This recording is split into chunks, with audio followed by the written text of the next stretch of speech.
प्रेमी सज्जनों, हम आपको बता रहे थे दक्ष ने 1000 संतान उत्पन्न की और उनसे कहा कि तुम अपने चाचा के पास मत जाइयो, लेकिन वो 1000 संतान नहीं मानी अपनी पिता की बात। वो नारद जी के ही पास गई। नारद जी ने नारायण सरोवर पर बैठकर उन्हें पुनः सत्संग सुना दिया। कथा के प्रेमी सज्जनों, उसी समय सब संतान संत बन गई। अब अपनी 1000 संतान को फिर संत देखा, तभी दक्ष को क्रोध आ गया। दक्ष ने कहा, सुनो नारद जी, ऐसे तो तुम सबको सत्संग सुना सुना करके संत बना दोगे, हम तुम्हें अश्राप देते हैं, तुम किसी भी जगह पर ज्यादा देर नहीं ठहर सकोगे। माताओं बहनों भाइयों, नारद जी को अश्राप उनके भैया का ही लग गया था, इसलिए नारद जी ज्यादा देर नहीं ठहरे और बोले, सुनो महाराज कंस, आप दिन दिन क्यों कमजोर हो रहे हो? कारण क्या है? तुम्हारा चेहरा फूल के तरह मुस्कुराता था, लेकिन चेहरा की सुंदरता कहां गई राजन? कथा के प्रेमी सज्जनों, जब व्यक्ति को चिंता बैठ जाती है, जब चिंता बैठ जाती है तो सुंदरता उड़ जाती है। गोस्वामी जी कह रहे हैं, चिंता करे घटते चतुराई,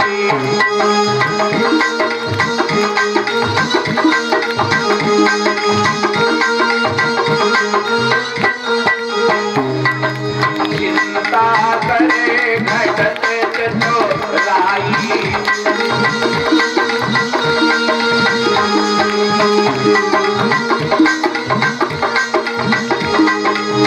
घटते रोग और ज्ञान, चिंता बड़ी अभागिनी, चिंता चिता समान।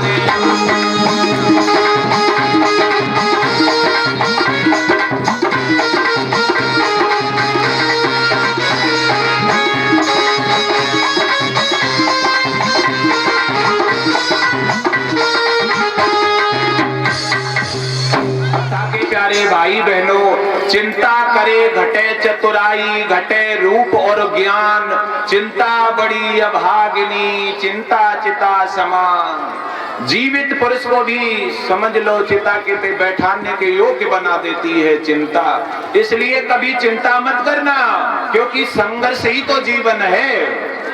अगर आप पर दुख ना आए, माना आप पर कभी दुख नहीं आया, तो आप पहचान कैसे पाओगे कि मेरा कौन है? दुख में ही व्यक्ति पहचान पाता है अपने को।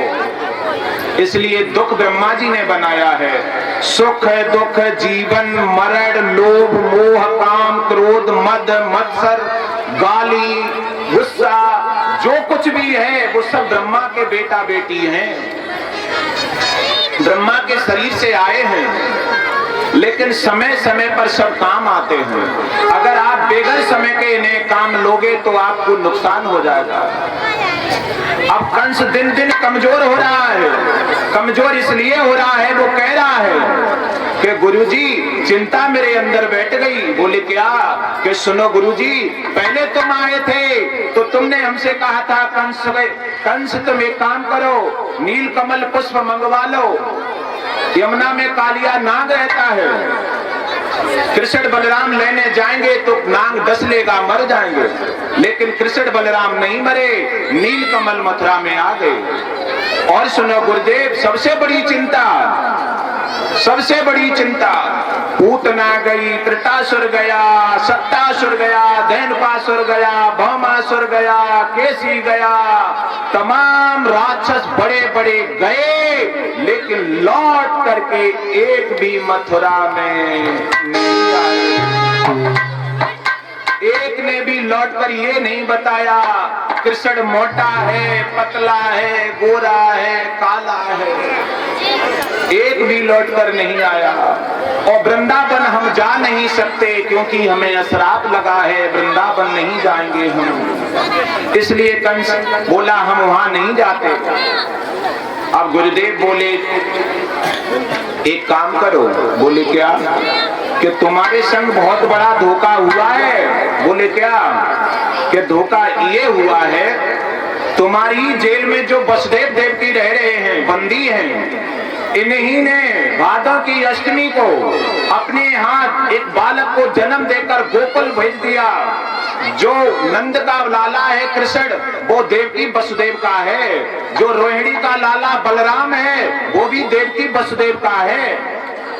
तुम्हारे साथ तुम्हारे ही जेल के पहरेदारों ने धोखाधड़ी की है।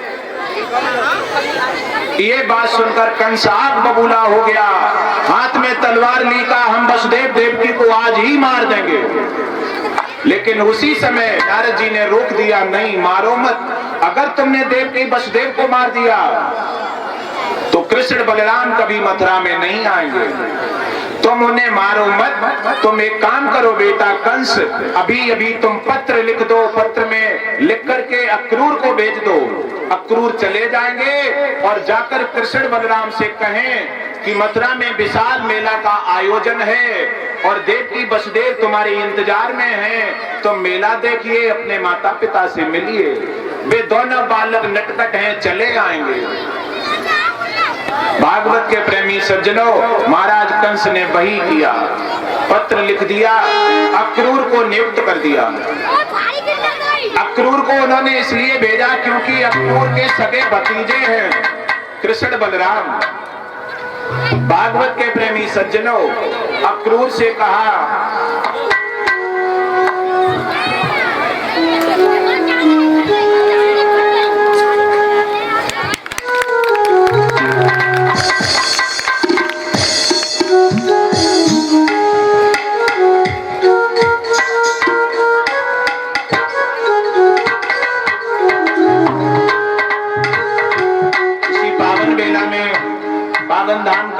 से पधारे हुए हैं मानवर श्री रामवीर श्रीवास्तव जी के लाडले बेटा हैं। बहुत सुंदर सप्रेम भेंट राधा कृष्ण की बहुत सुंदर तस्वीर भेंट कर रहे हैं, साथ में एक से एक मुद्राओं को सम्मानित कर रहे हैं। भगवान इन्हें सद्बुद्धि, सद्भक्ति, सुख समृद्धि प्रदान करे। लाला पर राधा कृष्ण भगवान की कृपा बनी रहे।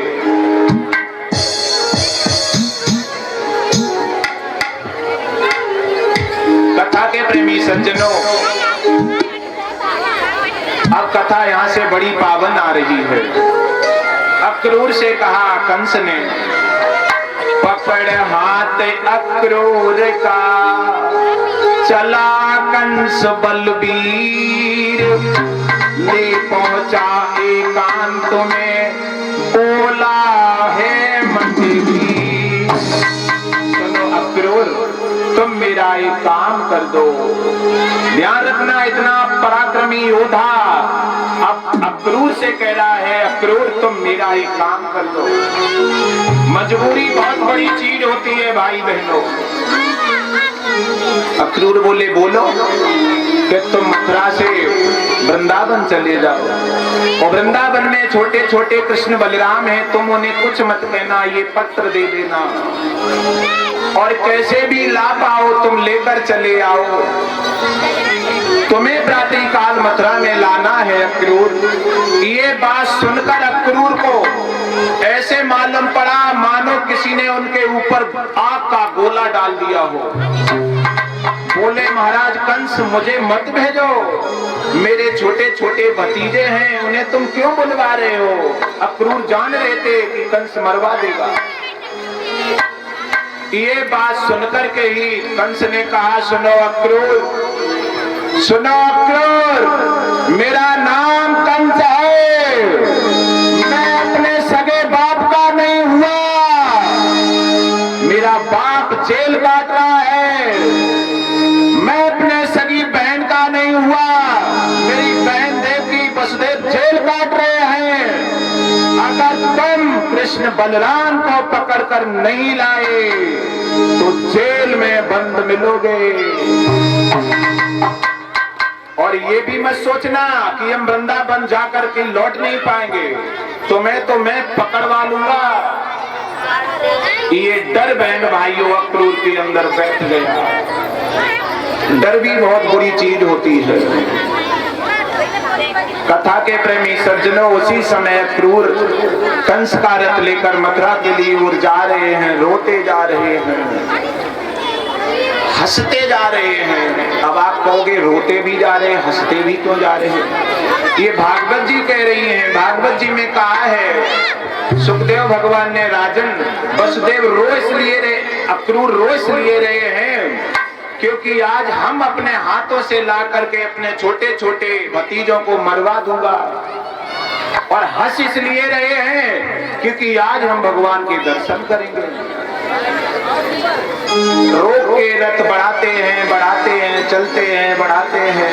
भाई बहनों, मथुरा से नंदगांव था थोड़ा ही दूर, सुबह से शाम होने आई, पहुंचे नहीं अक्रूर। सुबह के अक्रूर निकले घर से, लेकिन थोड़ी दूरी नहीं तय कर पाए, इसी बात में लगे रहे। और यमुना के किनारे उन्होंने देखा, अरे मथुरा से चले अक्रूर, चरण रज मार्ग में पाए।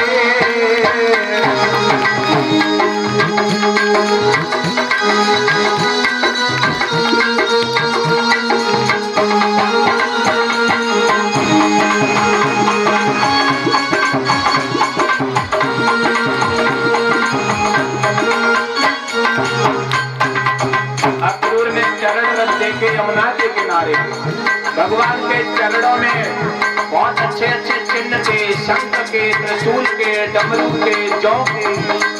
ये चिन्ह बालू में छपे अक्रूर ने देखे, अक्रूर ने रथ रोक दिया। मथुरा से चले अक्रूर, चरण रज मार्ग में पाए।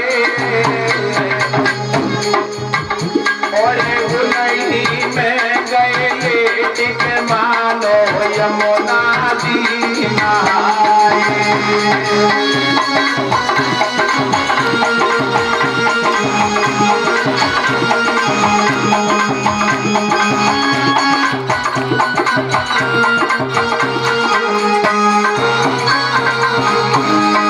जैसे आप यमुना में स्नान करते हो, वैसे अक्रूर बालू में स्नान करने लगे। ये है भक्ति, इसे कहते हैं भक्ति। और सोच रहे हैं, अरे कंस है भारी अभिमानी, मारे दोनों कुमार होई मेरे कुल की है हानि।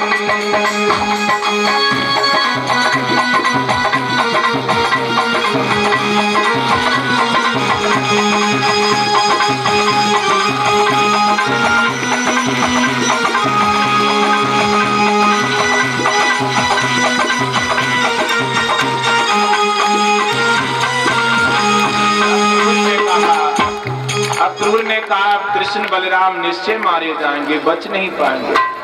भागवत के प्रेमी सज्जनों, बालू में लौट करके अक्रूर जा रहे हैं गांव की ओर। संध्या की बेला लग गई, यानी गोधूल बेला लग गई। गोधूल बेला उसे कहते हैं जब गांव के ग्वालवाल, गांव के भैया लोग अपनी गाय भैंस चरा करके गांव में प्रवेश कर रहे हो और गाय के खुरों से धूल उड़ रही हो, उसे गोधूल बेला कहते हैं। ऐसी बेला है, भगवान गांव में घुसने वाले हैं। और जैसे ही गांव में घुसे हैं और वैसे ही उन्हें भगवान कृष्ण और बलराम दोनों भैया मिल गए।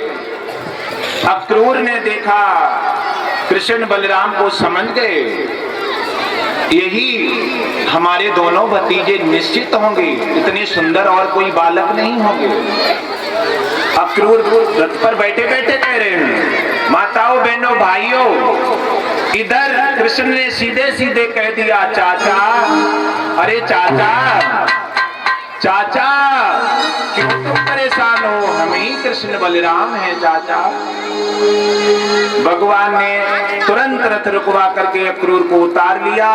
एक उंगली कृष्ण ने पकड़ ली, एक बलराम ने।